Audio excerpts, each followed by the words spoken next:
হিমালয় পর্বতের মতো কিন্তু কাজ করবেন।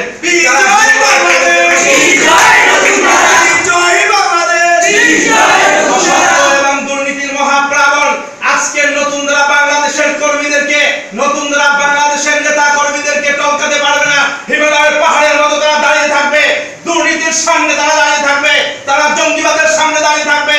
বাংলাদেশের থেকে জঙ্গিবাদ, দুর্নীতিবাদ, অসত্য, বেহায়াপনা যা কিছু আছে, ইসলামের নামে যা কিছু আছে, সব এই বাংলাদেশ থেকে নতুন ধারা বাংলাদেশের নিরুৎখাত করে ছাড়বে ইনশাআল্লাহ। আজকে দুই একজন মানুষ দেখলে দুর্বলতা আপনারা মনের মধ্যে আসবেন না। এক একজন এনডিবির কর্মী হচ্ছে এক একজন বাসানি, এক একজন এনডিবির কর্মী হচ্ছে বঙ্গবন্ধু, এক একজন এনডিবির কর্মী হচ্ছে জিয়াউর রহমান।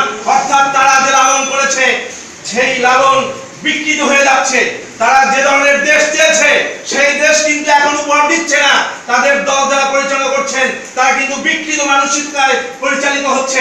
অতএব বঙ্গবন্ধুর আদর্শ আমরা লালন করি, আমরা বাসানির আদর্শ লালন করি, আমরা সরোয়ার্দীর আদর্শ লালন করি, আমরা এদেশের ইংরেজ বিলিয়াদেরকে যারা উৎখাত করেছে পীর আউলিয়া তাদের আদর্শ লালন করি। সকলের প্রকৃত আদর্শ লালনের মাধ্যমে রাজনীতি পরিচালনা করতে চাই, বিকৃত আদর্শ আমরা চাই না। ঠিক না বলেন?